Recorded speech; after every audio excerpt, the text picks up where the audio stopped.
김문수 전 장관입니다. 김문수 전 장관이 한동훈 전 대표를 놓고 우리 당의 보배다라는 표현을 해서 또 눈길을 끌고 있습니다. 의외 발언이란 지적도 이야기도 있는데, 자, 과거 두 사람의 모습부터 보겠습니다. 무조건 암세포 자르듯이 잘라내자. 이거는 민주주의라기보다는 어떤 독재, 이거 아니겠습니까? 당과 다른 방향으로 가려는 분들, 우리 당을 위험에 빠뜨리는 분들, 저는 함께 갈 수 없다고 생각합니다. 한동훈 후보가 나가서 우리 당을 필승으로 이끌 수 있는 곳에 적절하게 공천하는 것이 맞다고 생각합니다. 한동훈 대표는 우리 당의 자산 중에 한 사람이라고 생각합니다.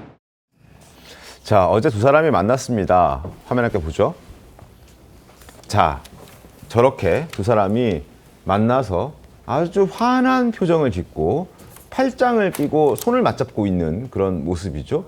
한동훈 대표의 표정도 굉장히 좋고, 김문수 전 장관도 한동훈 대표를 추켜 세웠으니까 두 사람의 관계가 좋아진 거야? 어떻게 된 거야? 갑자기 왜 두 사람이 저렇게 손잡고 있어? 많은 사람들이 궁금해하고 있습니다. 정원희 대변인 어떻게 봐야 됩니까? 어제 저녁 모임이 다소 좀 가벼운 성격의 모임이었다고 하더라도 네. 나온 발언의 의미는 가볍진 않다고 생각합니다. 그렇죠. 예.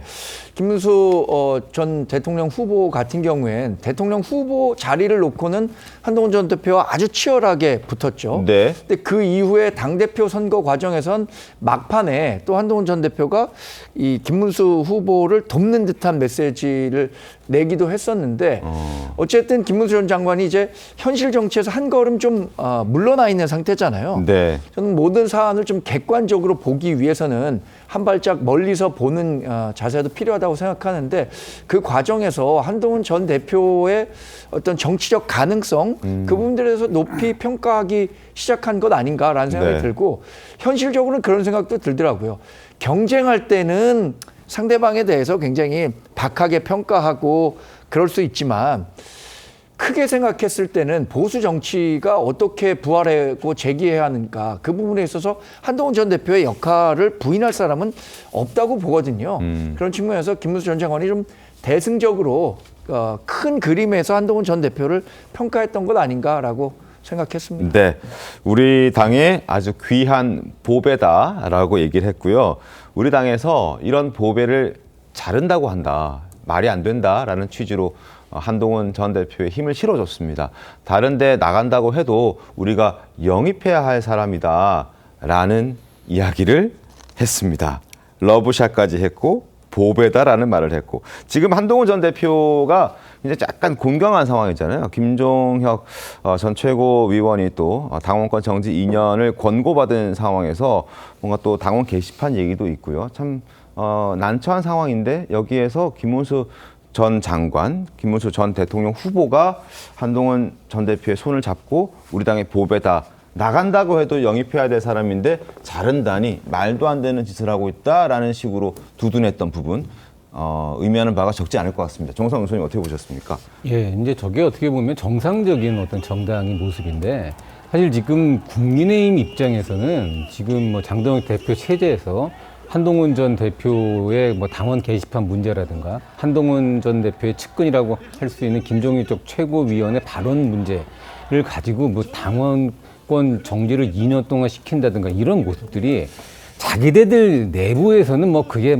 이게 중요하네 싸울 수는 있겠지만 국민들 입장에서는 도저히 납득이 안 되는 행위거든요. 네. 그런 거에 비해서 한때 대선 후보 자리를 놓고 싸웠지만 결국 김문수 전 대선 후보 같은 경우도 국민의힘의 중요한 정치인이자 자산이고, 어떻게 보면 당의 원로급의 인사기 때문에 그게 이제 한동훈 대표가 지금 정치적으로 위기에 처해 있는 상황에서 당연히 손을 내밀고 우리 같이 가자라는 그런 사인을 보내는 건 당연한 거고, 네. 당연한 거고, 어떻게 보면 저게 더 아주 일상적인 모습인데, 지금의 국민의힘이 워낙 이상하게 굴러가고 있기 때문에 저런 당연한 모습조차도 사람들에게 눈에 띄는 모습으로 보이는 이상한 상황이 만들어지고 있는 겁니다. 알겠습니다.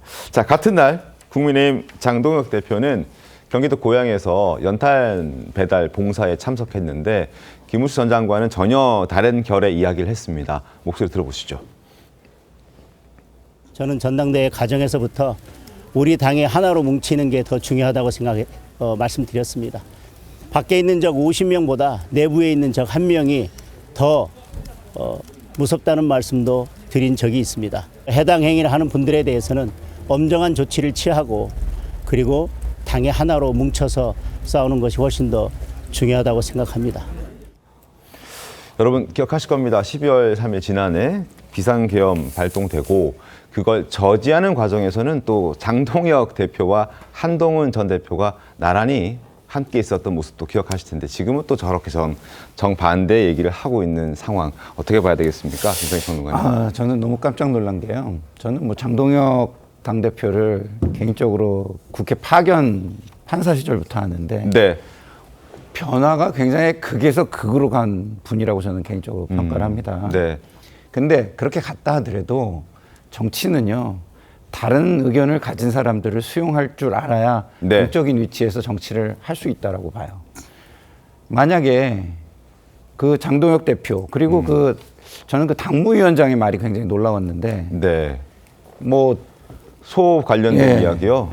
이렇게 뭐랄까요? 달려드는 소는 돌로 어떻게 해서 네. 쳐 죽여야 된다 이렇게 얘기를 했던데 같은 논리라면 제가 국민의힘에 가면요, 저는 그냥 쳐 죽는 게 아니라 빠져 죽는, 빠사져서 죽는 사람이 될 겁니다. 예? 물론 뭐 가정입니다. 네. 아니 어떻게 공당이라는 곳에서 네. 권력을 잡은 자에 동의하지 않으면 돌로 쳐 죽여야 되고 저렇게 내부의 적으로 규정돼야 되고 그럼 저는 이 뭐 TV조선에 나오는 것만 가지고도 뭐 민주당의 내부의 적일 수 있고요. 네. 뭐 저런 식의 논리가 확장이 되면 바로 그게 독재로 가는 길입니다. 민주주의가 말살되는 길이다라고 저는 생각합니다. 알겠습니다.